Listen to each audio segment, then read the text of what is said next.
Mkurugenzi wa huduma za afya na diakonia wa kanisa la Kiinjili la Kilutheri Tanzania KKKT, Dr. Paul Mbando amesema kutokana na ushirikiano mzuri uliopo baina ya KKKT na shirika la ACT Alliance, huduma za kimaendeleo zimeifikia jamii kwa ukaribu zaidi, ikiwa ni pamoja na elimu ya afya ya akili.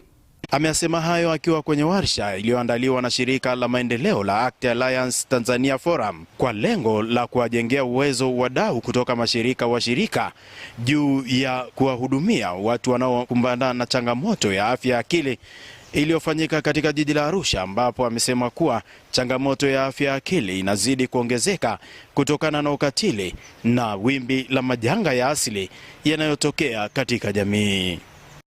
Tumeona faida nyingi za kufanya kazi na ACT Alliance, ikiwemo swala la maendeleo ya jamii, huduma za afya, lakini elimu na maendeleo ya jamii kwa ujumla. ACT Alliance wameshirikiana nasi sana tulipokuwa na majanga yakiwemo magonjwa ya milipuko kama ilivyokuwa kesi ya COVID, lakini pia haikuishia hapo. Tumeona kwa mfano tulivyopata changamoto kule ya mafuriko kule Hanang, changamoto za baa la njaa ambayo zimetokea kwa kufuatana na ukame katika baadhi ya maeneo ya nchi yetu kama ilivyokuwa kule Mwanga. Na ACT Alliance popote ambapo pamekuwa na changamoto wameshirikiana na kanisa letu kuhakikisha kwamba wananchi ambao ni walengwa wakubwa wa huduma hizi za kimaendeleo wanapata msaada wanapokuwa wana uhitaji wa namna hiyo. Mratibu wa ACT Alliance Tanzania Forum, Mchungaji Modest Pesha, ameeleza umuhimu wa elimu hiyo ya afya ya akili kwa washiriki, huku baadhi ya wawezeshaji akiwemo Belay Negese kutoka Ethiopia na Senaz Seda, mwakilishi wa ACT Church of Sweden nchini Tanzania, wameeleza dhima ya mafunzo hayo. Katika utoaji wa misaada ya kibinadamu sehemu ambazo zimekumbwa na majanga pamoja na wakimbizi, kunaonekana hitaji ni kubwa, na ongezeko la vitendo vya ukatili majumbani kwenye jamii, ongezeko la matatizo ya afya ya akili iko juu. Ukiachilia jamii na sisi wenyewe kama watumishi watendakazi, na sisi pia kuna namna ambapo wakati tunahudumia wengine unajikuta na wewe mwenyewe unaingia katika taharuki. Kwa hiyo mafunzo haya yanafanyika kwa ajili ya kuandaa watendakazi hawa kwa ajili ya kwenda kuitikia katika jamii, kusaidia elimu pamoja na kutoa msaada wa kisaikolojia ambao unawarudisha watu katika hali ya kawaida kwa sababu ya taharuki zinazowapata majanga.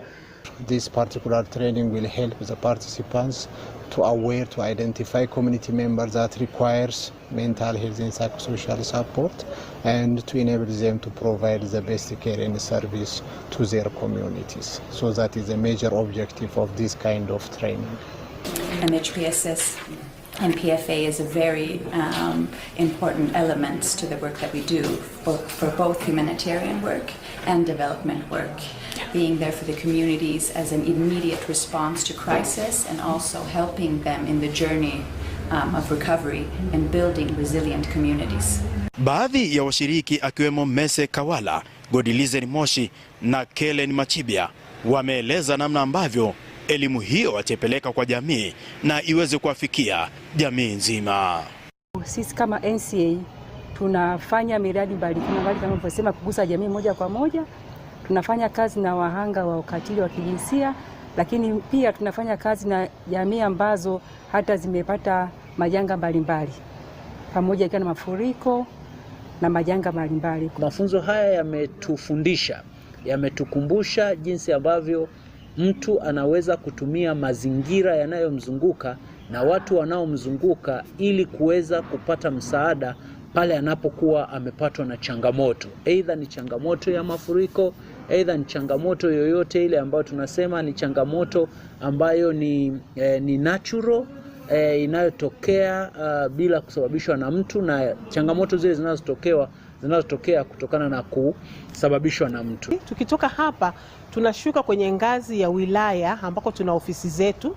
Pia tunaenda kuwafundisha wafanyakazi wenzetu, na hao wafanyakazi wenzetu pia watashuka chini kwenye ngazi ya kijiji, wataweza pia kwenda kuwafundisha wale ambao tunafanya nao kazi, ili kusudi kazi ianze kufanyika kwa wepesi na kwa lengo moja ambalo hapa tumejifunza lakini itasambaa elimu hiyo kwa wenzetu. Baadaye lile lengo la kuweza kuwasaidia watu walioathirika litatimia. Afya ya akili imekuwa ni changamoto kubwa katika jamii, ambapo imeweza kupelekea hata watu wengine kujiondoa uhai. Kutoka hapa jijini Arusha, mimi ni Elihuruma Chao. Wizara ya